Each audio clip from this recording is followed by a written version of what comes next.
ছাত্রছাত্রীরা তোমরা সবাই এখন লকডাউনে আছো, সেই জন্যে তোমাদের সাথে সরাসরি কমিউনিকেশন করা যাচ্ছে না।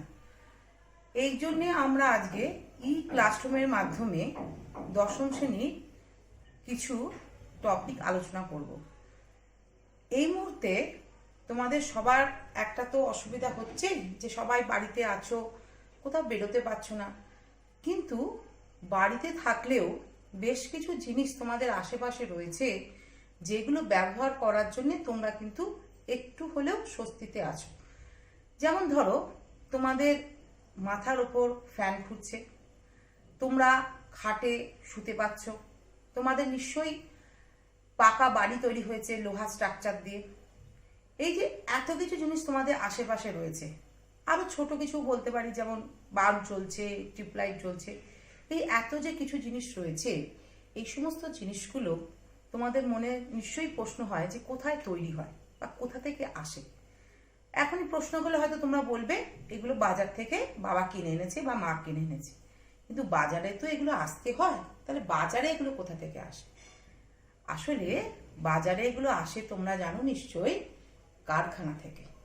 কারখানায় এগুলো তৈরি হয়, তারপর তোমাদের কাছে বাজারে এসে পৌঁছায়, বাজার থেকে তোমরা সংগ্রহ করো। অর্থাৎ কারখানা তথা শিল্প, এই টপিকটি কিন্তু আজকে আমরা আলোচনা করব। আর একটু বলি যে তোমরা আগের অধ্যায়ে কৃষিকাজ সম্বন্ধে পড়েছো, সেখানে পড়েছো পাটের কথা, সেখানে পড়েছো কার্পাসের কথা। পাট, কার্পাস এগুলো কিন্তু আমরা সরাসরি ভোগ্যপণ্য অর্থাৎ খাবো বলে খাদ্য হিসাবে ব্যবহার করি না। ভোগ্যপণ্য বলতে খাদ্য বলাই ভালো, যে খাদ্য হিসাবে ব্যবহার করি না। আমরা এগুলো থেকে অন্যান্য দ্রব্য, প্রয়োজনীয় অন্যান্য দ্রব্য তৈরি করব বলেই এগুলো চাষ করে থাকি বা এগুলোকে কৃষিকাজের অঙ্গ হিসাবে বেছে নিয়েছি। অর্থাৎ এক কথায় বলতে গেলে যে আমরা আজকে এই সব কিছু যা জিনিস আছে, যে কৃষিজ দ্রব্য, তারপর খনিজ দ্রব্য, এগুলোকে ব্যবহার করে কি করে আমরা আমাদের প্রয়োজনীয় জিনিসগুলোকে তৈরি করতে পারি সেটা জানব, এবং আমরা আস্তে আস্তে শিল্পের মধ্যে ঢুকবো।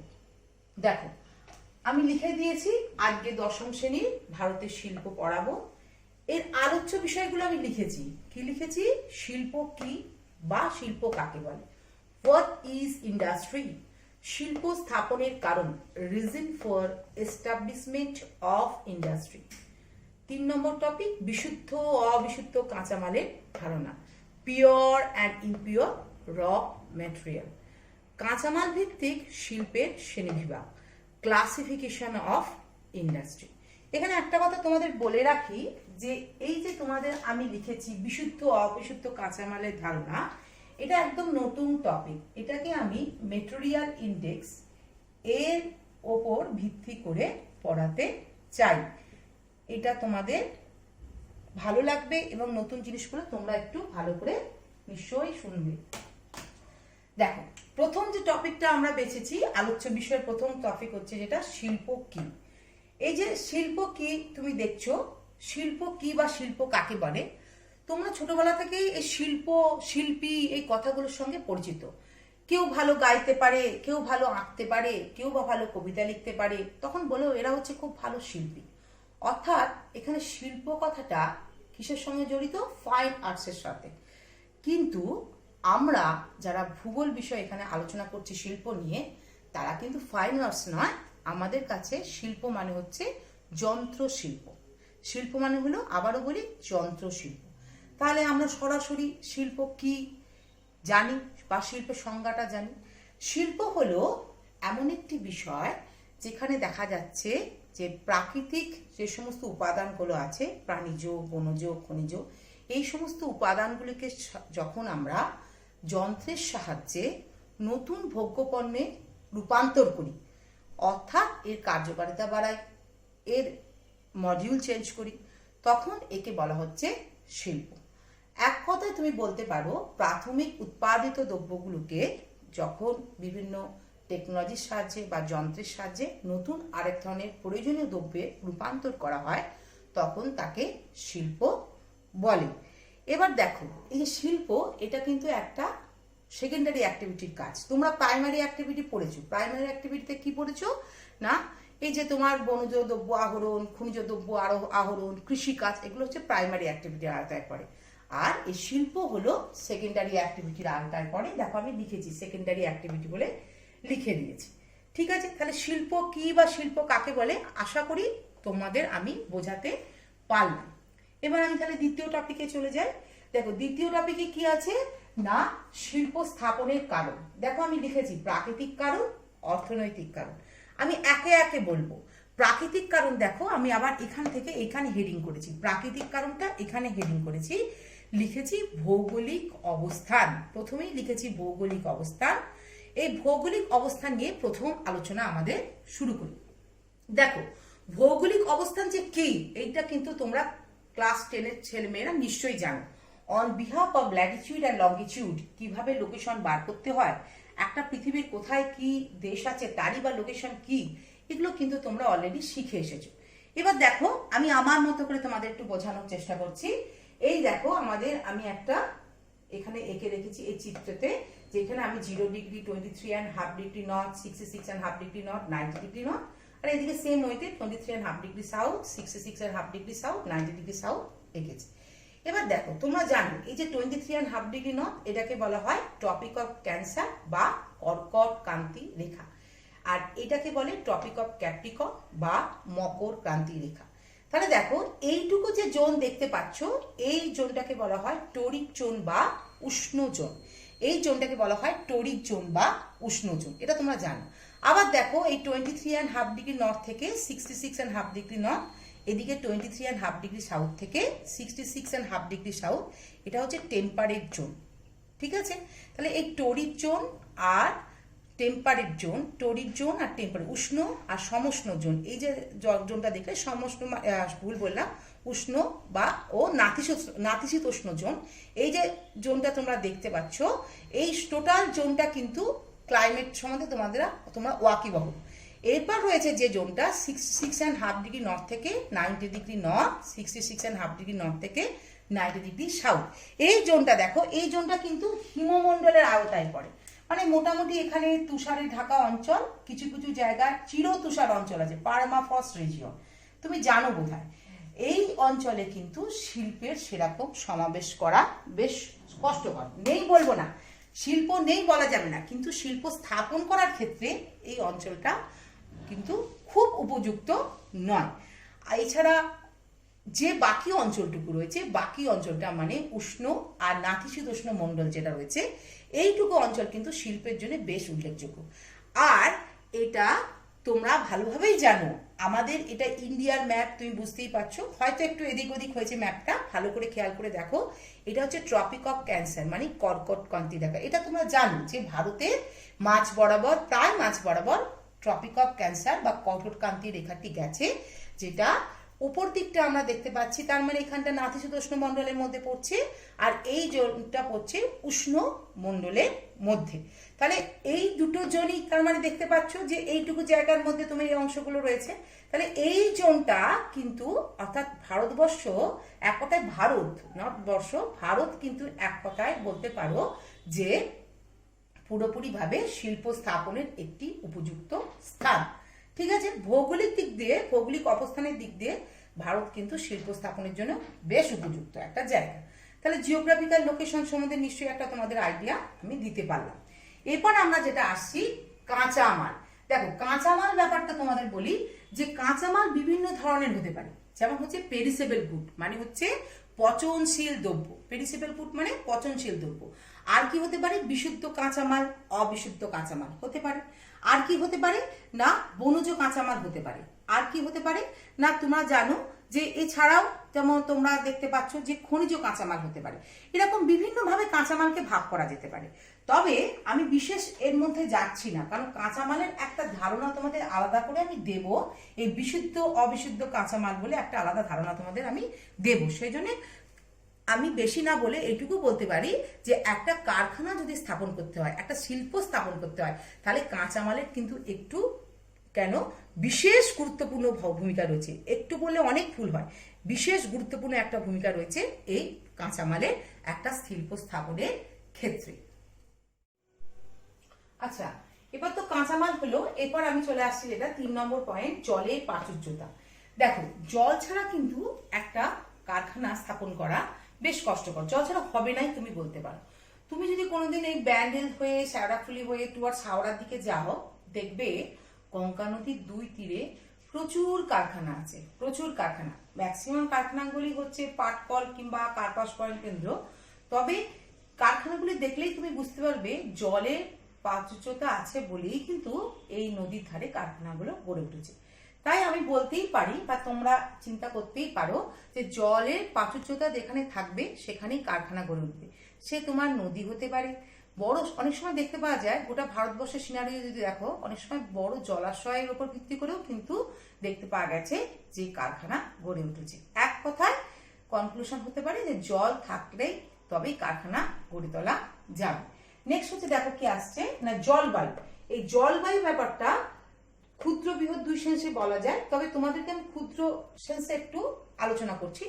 ভালো করে দেখো যে আমাদের যে চারপাশে যে সমস্ত কারখানাগুলো আছে, সেই কারখানাগুলো মানে চারিদিকে যদি তাকায় দেখা যায় কিছু কিছু স্পেসিফিক জায়গায় কিছু কিছু কারখানা কিন্তু বেশ প্রসার লাভ করেছে। যেমন ধরো বলতে পারো যে কার্পাস বয়ন কেন্দ্রগুলো আমরা দেখেছি যে আমাদের যে সমুদ্র তীরবর্তী অঞ্চল আছে সেখানে কিন্তু বেশ প্রসার লাভ করেছে।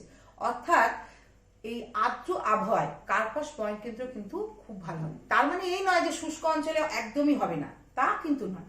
তবে কার্পাস পয়েন্ট কেন্দ্র গড়ে তুলতে হলে আর্দ্র আবহাওয়া হলে সেখানে কিন্তু একটু সুবিধা বেশি হয়ে থাকে। আর একটা কথা বলি, যেমন ময়দা শিল্প স্থাপন করতে হবে। ময়দা শিল্প কিন্তু সবসময় শুষ্ক অঞ্চলে ভালো হয়ে থাকে। আর একটা দেখো উদাহরণ দিতে পারি, যেমন ধরো যে তোমরা তো ফল দেখেছো, ফল মানে ধরো আমি যদি আপেলের কথাই বলি, ধরো আপেলের কথা যখনই বলছি সেই কাশ্মীরের কথা তোমাদের মনে হচ্ছে যে লাল লাল সুন্দর সুন্দর আপেল। এই আপেল বলো বা অন্যান্য যে সমস্ত ফল যেগুলো সাধারণত দেখতে পাই আমরা শীতল জায়গাতে চাষ করা হয়, মানে ফল ম্যাক্সিমাম আমরা দেখি শীতল জায়গাতে বেশি ভালো হয়। বেশ কিছু ফল আছে এবং এই ফলগুলোর উপর ভিত্তি করে আমরা দেখেছি জ্যাম, জেলি, জুস, এই ধরনের যে কারখানাগুলো এগুলো কিন্তু শীতল অঞ্চলে বেশ ভালো গড়ে উঠেছে। আমাদের এই ওসব অঞ্চলে নেই বলবো না, আমি আবারও বলছি এইসব অঞ্চলে আছে, শুষ্ক অঞ্চলে আছে, নেই তা না। কিন্তু যে সমস্ত অঞ্চলে এগুলো চাষ হচ্ছে, যেমন বিশেষ করে শীতল অঞ্চলে, এই শীতল অঞ্চলে চাষ হচ্ছে বলেই কিন্তু শীতল অঞ্চলে এই কারখানাগুলো ভালো দেখতে পাওয়া যায়। এবার আমরা যেটা আসছি সেটা হচ্ছে দেখা যাচ্ছে শক্তি সম্পদ, পাওয়ার রিসোর্সেস। দেখো শক্তি, এই যে সম্পদ, শক্তি সম্পদ এমন একটি সম্পদ যা ছাড়া একটা কারখানাকে কোনোভাবে রান করানো যাবে না।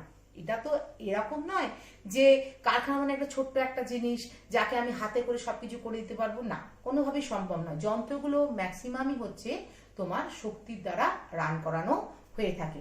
আর এই শক্তির ক্ষেত্রে আমরা দেখেছি যে তাপ বিদ্যুৎ কেন্দ্র থেকে বিদ্যুৎ, জলবিদ্যুৎ কেন্দ্র থেকে বিদ্যুৎ আমরা আহরণ করে থাকি।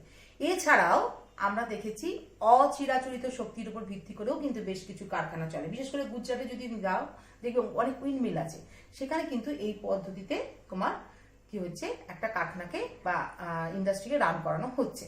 এরপর আর একটা বলতে পারি যে পারমাণবিক বিদ্যুৎ কেন্দ্র। এই পারমাণবিক বিদ্যুৎ কেন্দ্র বিদ্যুতেও কিন্তু বর্তমানে বেশ কিছু ইন্ডাস্ট্রি চলছে।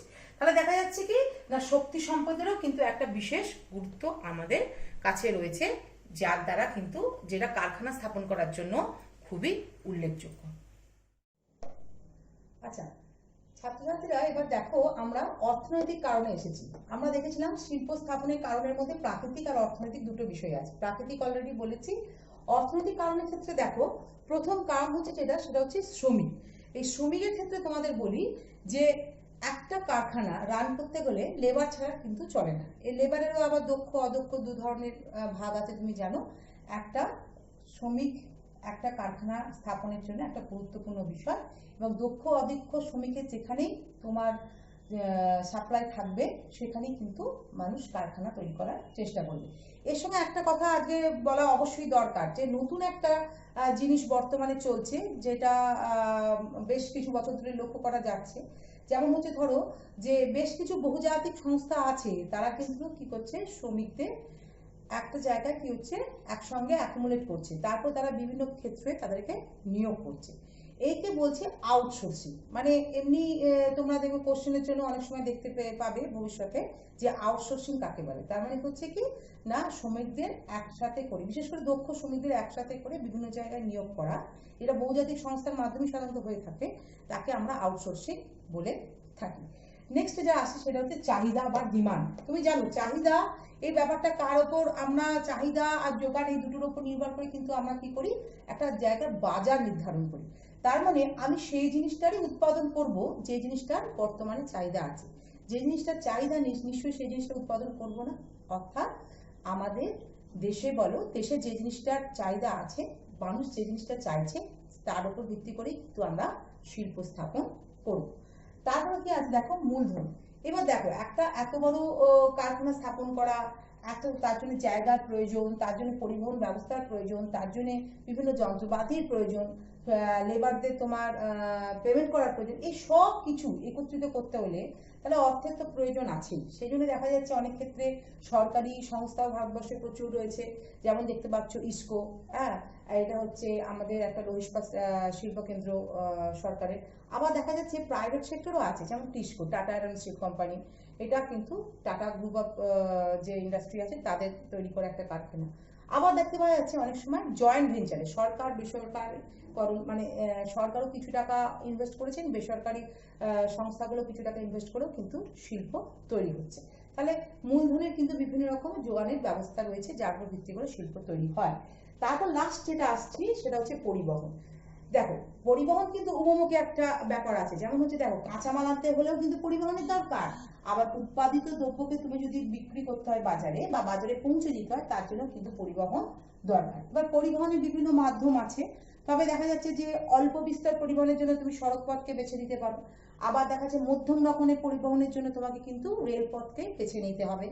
আবার দেখা যাচ্ছে যে তুমি পেরিসেবল গুড মানে পচনশীল কোনো দ্রব্যের পরিবহন করতে চাইছো, তখন তুমি বিমান ব্যবস্থাকে বেছে নিতে পারো। আবার দেখতে পাওয়া যাচ্ছে যে তুমি কোনো ভারী জিনিসকে বয়ে নিয়ে যেতে পারছো, সময়ের ব্যাপারটা একটু বেশি লাগলো, তখন কিন্তু জলপথকে তুমি বেছে নিতে পারো। তবে জলপথে যে ব্যবসা হয় বা ব্যবসার যে কনসেপ্ট, এটা কিন্তু বহু পুরনো কনসেপ্ট। তোমরা সেই 4 শতকের সপ্তডিঙার গল্প দেখেছো, যে 7খানা ডিঙা করে তারা ব্যবসা করতে যাচ্ছে। মানে এক কথায় বলতে গেলে জলপথ বহু পুরনো মাধ্যম, তারপরেই সড়ক পথ, তারপরে রেলপথ, এবং এই আকাশপথে বাণিজ্য কিন্তু খুব বেশি দিনের নয়, তুলনামূলকভাবে নতুন একটা কনসেপ্ট। তারপরে দেখো আমরা আসছি পরের পয়েন্টে, সেটা হচ্ছে বিশুদ্ধ অবিশুদ্ধ কাঁচামালের ধারণা, পিওর অ্যান্ড ইমপিওর র মেটেরিয়াল। এটা পণ্যসূচক বা মেটেরিয়াল ইন্ডেক্সের আওতায় কিন্তু আমরা আলোচনাটি করব। আচ্ছা, এরপর আমরা চলে আসছি যে টপিকটা, সেটা হচ্ছে বিশুদ্ধ অবিশুদ্ধ কাঁচামালের ধারণা, পিওর অ্যান্ড ইমপিওর র মেটেরিয়াল। আমি বলেছিলাম এটা মেটেরিয়াল ইন্ডেক্সের আওতায় তোমাদের আমি বোঝাবো, অর্থাৎ মেটেরিয়াল ইন্ডেক্সের উপর ভিত্তি করে তোমাদের এই জিনিসটাকে একটু পরিষ্কার করে বলবো। একদম নতুন জিনিস, মেটেরিয়াল ইন্ডেক্স আগে তোমরা পড়োনি, সেটা আমি বোর্ডে লিখেছি যাতে তোমাদের একটু সুবিধা হয়। দ্রব্যসূচক বা মেটেরিয়াল ইন্ডেক্স হলো শিল্পে ব্যবহৃত মোট কাঁচামালের ওজন ও মোট উৎপাদিত দ্রব্যের ওজনের অনুপাত। শিল্পে ব্যবহৃত মোট কাঁচামালের ওজন ও মোট উৎপাদিত দ্রব্যের ওজনের অনুপাত। অর্থাৎ এক কথায় বলতে গেলে যে আমরা শিল্পে যে কাঁচামালটা ব্যবহার করছি তার যা ওজন এবং আমরা যে ফিনিশ গুডটা পাচ্ছি তার যা ওজন, এই দুটোর যে অনুপাত তাকে বলা হয়ে থাকে তোমার দ্রব্যসূচক। এই দুটোর যে অনুপাত তাকে বলা হয় থাকে দ্রব্যসূচক। এই দ্রব্যসূচক কথাটি প্রথম ব্যবহার করেছিলেন জার্মান অর্থনীতিবিদ আলফ্রেড ওয়েবার। তিনি দেখো এখানে আমি লিখেছি, জার্মান অর্থনীতিবিদ আলফ্রেড ওয়েবারের মতে কোনো শিল্প কাঁচামালের উৎসস্থানে গড়ে উঠবে না বাজারের কাছে স্থাপিত হবে তা নির্ভর করে দ্রব্যসূচক বা পণ্যসূচকের অপর, মানে দ্রব্যসূচকেরই অপর নাম হচ্ছে পণ্যসূচক, আর একে ইংরেজিতে বলে মেটেরিয়াল ইন্ডেক্স। এবার এই জিনিসটাকে আরো পরিষ্কারভাবে বলার জন্য আমি এই বিশুদ্ধ কাঁচামাল আর অবিশুদ্ধ কাঁচামাল এই দুটো ব্যাপারকে, পিওর অ্যান্ড ইমপিওর র মেটেরিয়ালকে ক্লারিফাই করে বলবো। প্রথমে বলি বিশুদ্ধ কাঁচামাল। তাহলে দ্রব্যসূচকের উপর ভিত্তি করে কাঁচামালকে আমি দুভাগে ভাগ করতে পারি, এক হচ্ছে বিশুদ্ধ কাঁচামাল আর একটা হচ্ছে অবিশুদ্ধ কাঁচামাল। বিশুদ্ধ কাঁচামাল কি না, দেখতে পাওয়া যাচ্ছে ব্যবহৃত যে সমস্ত কাঁচামাল অর্থাৎ শিল্পে যে ধরনের কাঁচামাল আমি ব্যবহার করছি সেই কাঁচামালের ওজন এবং উৎপাদিত দ্রব্যের ওজন যদি প্রায় সমান হয়ে যায় তখন বলা হচ্ছে যে শিল্পটা সেই শিল্পে বিশুদ্ধ কাঁচামালের ব্যবহার হয়েছে। আবার বলছি দেখো যে আমরা যে কাঁচামাল ব্যবহার করছি, ব্যবহার করার পর আমরা যে উৎপাদিত দ্রব্য পাচ্ছি এই কাঁচামালের ওজন আর উৎপাদিত দ্রব্যের ওজন যদি প্রায় সমান হয়ে যায়। একটা এক্সাম্পল দিই, ধরে নাও আমি একটা কার্পাস পয়েন্ট কেন্দ্রে 100 কেজি তুলো ব্যবহার করেছি। এই 100 কেজি তুলো বা 100 কেজি সুতোর উপর ভিত্তি করে আমি যে ফিনিশ গুড সেটা তৈরি করেছি। দেখা যাচ্ছে যে কাঁচামাল হিসেবে তুলো বা সুতো এই দুটো জিনিস, যে দুটো জিনিস তোমাকে বললাম, এই দুটো জিনিসের সঙ্গে ফিনিশ গুড যেটা মানে যেটা তৈরি হয়েছে, যে দ্রব্য তৈরি হচ্ছে, উৎপাদিত দ্রব্য, এই দুটোর ওজন প্রায় সমান হয়ে গেছে। তাহলে বলতে হবে যে এই শিল্পটা বিশুদ্ধ কাঁচামালের ওপর ভিত্তি করে স্থাপন করা হয়েছে। সত্যি কার্পাস বয়ন শিল্প বা কটন টেক্সটাইল ইন্ডাস্ট্রি কিন্তু এরকমই একটা শিল্প যা বিশুদ্ধ কাঁচামালের ওপর ভিত্তি করে তৈরি হয়েছে। এই শিল্পটাকে বলা হয়ে থাকে শিকড় আলগা শিল্প। কারণ এই শিল্প তোমরা পরে তোমাদের এই ছবির মাধ্যমে দেখাবো যে এই শিল্প কিন্তু বাজারের কাছেও স্থাপিত হতে পারে, এই শিল্প কাঁচামাল যেখানে উৎপাদন হয় সেখানেও স্থাপন হতে পারে, আবার এই দুটোর মাঝখানেও কোনো একটা জায়গায় স্থাপন হতে পারে। এই শিল্পকে শিকড় আলগা শিল্পের সাথে সাথে অস্থানু শিল্প বলা হয়ে থাকে। এবার বলছি দেখো, এবার নেক্সট আমরা যেটা আসছি অবিশুদ্ধ কাঁচামাল। তাহলে ঠিক বিশুদ্ধ কাঁচামালের উল্টো হবে, যেখানে দেখা যাবে কাঁচামালের ওজন ও উৎপাদিত দ্রব্যের ওজনের মধ্যে যখন আমরা অনুপাত করব দেখা যাবে কাঁচামালের ওজনের থেকে উৎপাদিত দ্রব্যের ওজন কিন্তু অনেক কম। তার মানে কাঁচামালের ওজন কিন্তু অনেকটা বেশি। যেমন একটা এরকম একটা উদাহরণ হতে পারে লৌহ আকরিক শিল্পকেন্দ্র বা আয়রন স্টিল ইন্ডাস্ট্রি। এখানে আমরা দেখতে পাচ্ছি যে ধরনের কাঁচামালগুলো আমরা ইউজ করি সেই কাঁচামালগুলোর থেকে উৎপাদিত দ্রব্যের দেখা যাচ্ছে ওজনটা কিন্তু অনেকটা কমে যায়। সেই জন্য এগুলো সাধারণত দেখতে পাওয়া যাচ্ছে যে যেখানে কাঁচামাল পাওয়া যায় সেখানেই এই শিল্প স্থাপন করা হয়। এই শিল্পটাকে বলা হয় স্থানু শিল্প। এবার দেখো এইখানে একটা বোর্ডে একটা চিত্রের মাধ্যমে আমি তোমাদের পরিষ্কার করে এই জিনিসটাকে বলছি। ভালো করে খেয়াল করে দেখো, এটা হচ্ছে ভারতবর্ষের মানচিত্র যেখানে আমি এঁকেছি কার্পাস উৎপাদক অঞ্চল। তোমরা এইটা পড়ে এসেছো, আগের চ্যাপ্টারই ছিল। সেখানে দেখো কার্পাস উৎপাদক অঞ্চলগুলোকে আমি আইডেন্টিফাই করে রেখেছি এখানে। এরপর করেছে কি যে কার্পাস উৎপাদক অঞ্চলগুলোর আশেপাশে কোথায় শিল্প গড়ে উঠেছে সেটাকে পয়েন্ট করে দেখিয়েছি। দেখো আমি লিখেছি এখানে বস্ত্র বয়ন শিল্প কেন্দ্র, দেখতে পাচ্ছ। আবার দেখো এই যে বস্ত্র বয়ন শিল্প কেন্দ্রগুলো রয়েছে সেগুলো দেখো এই মাঝখানেও রয়েছে, আবার এইখানে মানে কলকাতার আশেপাশে তোমাকে দেখো আমি হাইলাইট করেছি। তার মানে আমি বোঝাতে চাইছি যে এই অঞ্চলে তো কার্পাস উৎপাদন হয় না, তবু এখানে শিল্প গড়ে উঠেছে। তার মানে কার্পাস বয়ন শিল্প হলো এমন একটি শিল্প যেটা কিন্তু শিকড় আলগা শিল্প, যেখানে কার্পাস চাষ হয়, অর্থাৎ কাঁচামাল যেখানে পাওয়া যায় সেখানেও হতে পারে, যেখানে কাঁচামাল পাওয়া যায় না বাজার আছে বাজারের কাছেও হতে পারে, আবার এই দুটোর মাঝখানেও কোনো একটা জায়গায় কার্পাস বয়ন কেন্দ্র স্থাপন করা যেতে পারে। যখন আমি লৌহ ইস্পাত কেন্দ্র স্থাপন করবো, আয়রন স্টিল ইন্ডাস্ট্রি স্থাপন করবো, এই ছবিতে চলে যাও। দেখো আয়রন স্টিল ইন্ডাস্ট্রির একটা এক্সাম্পল আমি দিয়েছি দুর্গাপুর স্টিল প্ল্যান্ট। খেয়াল করে দেখো দুর্গাপুর স্টিল প্ল্যান্ট, এইখানে দেখো রেল লাইন বরাবর এখানে বিভিন্ন জায়গাকে আমি এঁকেছি। দেখা যাচ্ছে যে দেখো এখানে লিখেছি কি না রানীগঞ্জের কয়লা, দেখো আমি এখানে করেছি কয়লা, রানীগঞ্জের কয়লা। দেখো তারপর দেখো বীর মিত্রপুরের হচ্ছে চুনাপথর, কিরিবুরু, গোয়া, এই সমস্ত জায়গার হচ্ছে লৌহ আকরিক। এই সমস্ত কাঁচামালগুলোই কিন্তু দেখা যাচ্ছে সব ভারী কাঁচামাল। এই জন্য দেখা যাচ্ছে এই সমস্ত ভারী কাঁচামালগুলোকে কি হয়, আমরা খনিজ কাঁচামাল, এগুলো সবই খনিজ কাঁচামালগুলোকে আমরা বয়ে নিয়ে গিয়ে কারখানায় গিয়ে সেখান থেকে উৎপাদনের ব্যবস্থা করি। অর্থাৎ দেখা যাচ্ছে ভারী কাঁচামালগুলোকে বয়ে নেওয়ার জন্য পরিবহন খরচা কিন্তু প্রচুর পড়ে আমাদের। যদি আমরা এই কাঁচামালের উৎপাদন কেন্দ্রের কাছে যদি কারখানা স্থাপন না করতাম তাহলে কি হতো, পরিবহন খরচ প্রচুর পড়ে যেত আর আমরা কিন্তু কারখানাটা চালিয়ে লাভ করতে পারতাম না। আমরা তো সবসময় লাভ করার জন্যই এটা করে থাকি, সেজন্য দেখতে পাওয়া যাচ্ছে যে আমরা লাভ করতে না পারার জন্যে আমরা এই সমস্ত কারখানাগুলো সবসময় দেখা যাচ্ছে কাঁচামালের উৎপাদন কেন্দ্রের কাছে করে দিই। এবার দেখো কি হচ্ছে, এখানে যে সমস্ত পয়েন্টগুলো রয়েছে দেখো এখানে কিছু জিনিস আমি হাইলাইট করি। যেমন দেখো B for Bokaro, G for Durgapur, R for Rourkela. তুমি এই ম্যাপটার মধ্যে খেয়াল করে দেখো কার্পাস বয়ন শিল্প কিন্তু যেখানে সেখানে গড়ে উঠলেও দেখা যাচ্ছে যে এই অঞ্চলে, যেহেতু তোমরা ক্লাস 9-এর চ্যাপ্টারে খনিজ পড়েছো, যে এইখানে দেখতে পাওয়া যাচ্ছে যে এই সমস্ত অঞ্চলে প্রচুর পরিমাণে খনিজ পাওয়া যায়, যার উপর ভিত্তি করে কিন্তু এই সমস্ত জায়গাতেই কিন্তু লৌহ আকরিক শিল্পকেন্দ্রগুলো গড়ে উঠেছে। তাহলে এক কথায় বলতে পারো যে কাঁচামালের ওপর ভিত্তি করে যে লৌহ আকরিক শিল্পটা গড়ে উঠেছে, কাঁচামালগুলো যেহেতু অতিরিক্ত ওজনযুক্ত এবং পরিবহন খরচা প্রচুর বেশি, সেহেতু দেখতে পাওয়া যাচ্ছে যেখানে কাঁচামাল পাওয়া যায় সেখানেই কিন্তু শিল্প স্থাপন করাটা লাভজনক। অর্থাৎ অবিশুদ্ধ কাঁচামালের উপর ভিত্তি করে শিল্প স্থাপন করলে কাঁচামাল নিকটবর্তী অঞ্চলেই কারখানাকে স্থাপন করতে হবে। আচ্ছা, একদম শেষে আমরা চলে এসেছি শিল্পের শ্রেণীবিভাগ, ক্লাসিফিকেশন অফ ইন্ডাস্ট্রি। দেখো, কাঁচামাল ভিত্তিক শিল্পের শ্রেণীবিভাগ আমি পয়েন্ট করেছি, ঠিক আছে? দেখো, শিল্পের শ্রেণীবিভাগ এই কথাটা বলতে গেলে শুধুমাত্র কাঁচামালের কথা বলছি, তার কারণ এটাই তোমাদের সিলেবাসে জোর দিয়ে রয়েছে বা সিলেবাসে ডিটেলসে রয়েছে। এছাড়াও কিন্তু শিল্পের শ্রেণীবিভাগ করা যায়, যেমন আয়তনের ভিত্তিতে আমি বলতে পারি যে ক্ষুদ্র শিল্প, বৃহৎ শিল্প। এছাড়া অন্যান্য ভাগেও এর বিভাগগুলো রয়েছে, যেহেতু তোমাদের কাঁচামালের উপর জোর দিয়ে বলা হচ্ছে, সেহেতু আমি দেখো এটা ডিটেলস একটা ছকের মাধ্যমে তোমাদের উপস্থাপন করার চেষ্টা করছি। কাঁচামালের উপর ভিত্তি করে শিল্পকে আমরা 4 ভাগে ভাগ করতে পারি: কৃষি ভিত্তিক শিল্প, অ্যাগ্রো বেস ইন্ডাস্ট্রি, খনিজ ভিত্তিক শিল্প, মিনারেল বেস ইন্ডাস্ট্রি, বনভিত্তিক শিল্প, ফরেস্ট বেসড ইন্ডাস্ট্রি, প্রাণী ভিত্তিক শিল্প, অ্যানিমাল বেস ইন্ডাস্ট্রি। কৃষি ভিত্তিক শিল্প প্রথমেই রয়েছে কৃষি ভিত্তিক শিল্প। অ্যাগ্রো বেস ইন্ডাস্ট্রিটা তোমরা কৃষির কথা প্রত্যেকে জানো, ঠিক এর আগের চ্যাপ্টারে কৃষি পড়েছো। সেখানে কি ছিল? সেখানে ছিল পাট, সেখানে ছিল তোমার কার্পাস, আখ ইত্যাদি।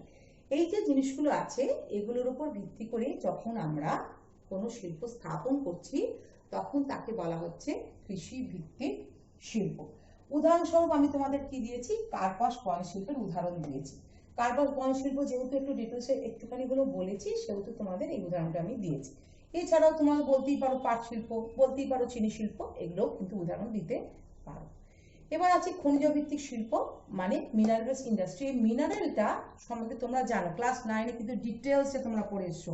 মিনারেল কি, কোথায় পাওয়া যায়, কি বৃত্তান্ত সব জানো। এই মিনারেলের উপর ভিত্তি করে কিন্তু শিল্প গড়ে উঠলে তাকে বলা হচ্ছে খনিজ ভিত্তিক শিল্প। উদাহরণ হিসাবে আমি লৌহ ইস্পাত শিল্পকে রেখেছি, কারণ একটাই, লৌহ ইস্পাত সম্বন্ধে তোমাদের একটু হলেও আমি বলেছি। আগেই তোমাদের বললাম লৌহ ইস্পাত শিল্প তৈরি করতে হলে কাঁচামালের প্রয়োজন, কাঁচা লোহার প্রয়োজন, ডলোমাইটের প্রয়োজন, চুনাপাথরের প্রয়োজন, টাংস্টেনের প্রয়োজন। এই সব জিনিসগুলো নিয়ে তবে লৌহ ইস্পাত কেন্দ্র তৈরি হতে পারে বা লৌহ ইস্পাত শিল্প তৈরি হতে পারে। এই সবকটাই কিন্তু খনিজ ভিত্তিক একটা প্রোডাক্ট, সেই জন্য বলা হচ্ছে খনিজের উপর ভিত্তি করে লৌহ ইস্পাত শিল্প তৈরি হয়।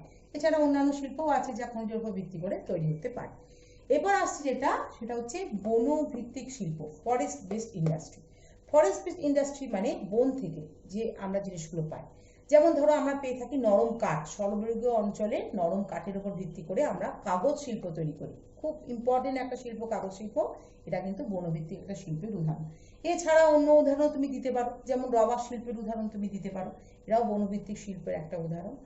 লাস্ট চলে আসছে এটা প্রাণী ভিত্তিক শিল্প, অ্যানিমেল বেসড ইন্ডাস্ট্রি।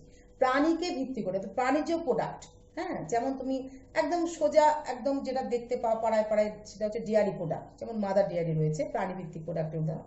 আমি এখানে চর্মশিল্প লিখেছি, কারণ লেদারের জিনিস মোটামুটি তোমরা সবাই ব্যবহার করো, সেই জন্য প্রাণীর উপর ভিত্তি করে অনেক শিল্প হয়। চর্মশিল্প আর দুগ্ধ শিল্পের কথাটাই তোমাদের বললাম, এটাকে বলছে প্রাণী ভিত্তিক প্রোডাক্ট, ঠিক আছে? আচ্ছা, এছাড়া তোমাদের কি হয়েছে, আজকে আমি যা পড়ালাম সেটাকে একটু জিস্ট করে বলছি। জিস্ট করে যদি বলি তাহলে বলবো, প্রথমেই শিল্পের সংজ্ঞা পড়িয়েছি তোমাদের। সেখানে আমি তোমাদের কি বলেছি না, প্রাকৃতিক উৎপাদিত দ্রব্যগুলোকে যখন আমরা যন্ত্রের সাহায্যে আমরা কি করছি না, তার কার্যকারিতা, তার অর্থনৈতিক গুরুত্বকে বাড়িয়ে দিচ্ছি, তখন তাকে বলা হচ্ছে শিল্প। তোমরা এটা বুঝতেই পারছো, প্রাকৃতিক উৎপাদিত দ্রব্য মানে এখানে কৃষি যে দ্রব্য হতে পারে, খনিজ দ্রব্য সবই হতে পারে। এখন তো বুঝতেই পেরে গেছো ব্যাপারটা। দ্বিতীয় আমরা বলেছি শিল্প স্থাপনের কারণ, সেখানে প্রাকৃতিক কারণ বলেছি, অর্থনৈতিক কারণ বলেছি। প্রাকৃতিক কারণের মধ্যে খুবই উল্লেখযোগ্য যেটা ভৌগোলিক অবস্থান বলেছি, তোমাদের কাঁচামাল বলেছি, জলের যোগান বলেছি, জলবায়ু বলেছি, এগুলো খুবই উল্লেখযোগ্য কতগুলো পয়েন্ট। তারপরে অর্থনৈতিক ক্ষেত্রেও তোমাদের বলেছি যে শ্রমিক, চাহিদা, পরিবহন ইত্যাদি। তারপর আমরা যেটা এসেছি সেটা হচ্ছে বিশুদ্ধ কাঁচামাল, অবিশুদ্ধ কাঁচামাল, মেটেরিয়াল ইন্ডেক্সের উপর ভিত্তি করে তোমাদের পড়িয়েছি। সেখানে বলেছি যে বিশুদ্ধ কাঁচামালের উপর ভিত্তি করে শিল্পের উদাহরণ হচ্ছে কার্পাস বয়ন শিল্প, যাকে বলা হচ্ছে শিকড় আলগা শিল্প। আর অবিশুদ্ধ কাঁচামালের উপর ভিত্তি করে যে শিল্প গড়ে উঠেছে তার উদাহরণ হচ্ছে দেখা যাচ্ছে লৌহ ইস্পাত শিল্প। ঠিক আছে, তারপর নেক্সট এটা এসেছি তোমাদের যে এই লাস্ট টপিক, যেটা এই মাত্র বললাম যে কাঁচামালের উপর ভিত্তি করে শিল্পের শ্রেণীবিভাগ। এটাকে আমরা দেখেছি কৃষিভিত্তিক, খনিজ ভিত্তিক, বনভিত্তিক, প্রাণীভিত্তিক, 4 ভাগে ভাগ করে তোমাদেরকে পড়িয়েছি। যাই হোক, মোটামুটি তোমাদেরকে একটা আমি বললাম। এরপর আমি আজকে যেটা তোমাদের বলবো যে এগুলোর উপর কি কোয়েশ্চেন হতে পারে, মোটামুটি কি কোয়েশ্চেন এখান থেকে আসতে পারে তোমাদের চিস্ট করে আমি বোর্ডে লিখে দিচ্ছি। দেখো, আমরা একদম শেষে পৌঁছে গেছি। আমরা এখন শুধুমাত্র কোশ্চেনগুলো নিয়ে আলোচনা করব, যে টপিকটা আমি পড়ালাম তার থেকে কি কোশ্চেন হতে পারে। প্রথম কোশ্চেন হতে পারে শিকড় আলগা শিল্পের উদাহরণ দাও। পড়িয়েছি তোমাদের, শিকড় আলগা শিল্পের উদাহরণ হলো কার্পাস বয়ন শিল্প। এটি 1 নম্বরে কোশ্চেন আসবে বলে আমার মনে হয়, সেজন্য আমি 1 নম্বর দিয়েছি। দ্বিতীয় কোশ্চেন, একটি খনিজ ভিত্তিক শিল্পের উদাহরণ দাও। এটাও তোমাদের আমি পড়িয়েছি, সেটা হচ্ছে লৌহ আকরিক শিল্প। এরকম ভাবে আরো ছোটখাটো কোশ্চেনগুলো তোমরা করতে পারো, যে কৃষিজ ভিত্তিক শিল্পের উদাহরণ দাও, দিতে পারে বনভিত্তিক শিল্পের উদাহরণ দাও, তারপর হতে পারে যে অ্যানিম্যাল বেসড যে ইন্ডাস্ট্রি, মানে হচ্ছে প্রাণী ভিত্তিক শিল্পের উদাহরণ দাও। এরকম 1 নম্বরের কোশ্চেন কিন্তু আসে, সেই জন্য এইরকম কোশ্চেন 1 নম্বর দিয়ে উদাহরণগুলো দিতে পারে তোমাদের। তারপর কি পড়িয়েছি, দ্রব্য সূচক কি, যেটাকে আমরা বললাম যে দ্রব্য সূচক, বস্তু সূচক, মেটেরিয়াল ইন্ডেক্স, যে কোনো একটা নামে আসতে পারে। অর্থাৎ কাঁচামালের ওজনের সাথে উৎপাদিত ওজনের যে অনুপাত, তাকে আমরা দ্রব্য সূচক বলেছি। সেই দ্রব্য সূচককে কোশ্চেন হিসাবে দিতে পারে, 2 নম্বর মোটামুটি থাকে। তারপর আছে আউটসোর্সিং, এটাও তোমাদেরকে আমি আলোচনা করেছি। আউটসোর্সিং মানে কি বললাম, যে বহুজাতিক সংস্থাগুলি যখন শ্রমিকদের একত্রিত করে বিভিন্ন সংস্থায় আলাদা আলাদাভাবে নিয়োগ করার ব্যবস্থা করে, তখন তাকে বলা হচ্ছে আউটসোর্সিং।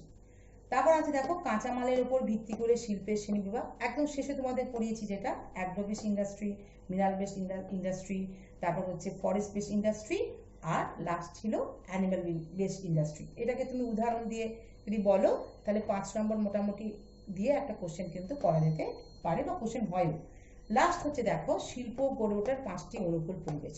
5 নম্বর দিয়েছি 5টি পরিবেশ। এখানে তুমি প্রাকৃতিক থেকে 3টে লিখলে, হয়তো ভৌগোলিক অবস্থান লিখলে, হয়তো জলবায়ু লিখলে, আর তার সাথে সাথে হয়তো জলের প্রাচুর্যতা লিখলে, আর অর্থনৈতিক ক্ষেত্রে শ্রমিক চাহিদা, এই দুটো লিখতে পারো। নিয়ে একটা 5 নম্বরের কোশ্চেন তোমার। যে কোশ্চেনগুলো বাংলাদেশি তার ইংলিশ ভার্সনটা লিখেছি। Write the example of food process industry, 1 marks. Write an example of mineral based industry, 1 marks. What is material index, 2 marks. What is outsourcing, 2 marks. Classify the industry on the basis of raw material, 5 marks. Write the 5 favorable conditions for establishment of industry, 5 marks.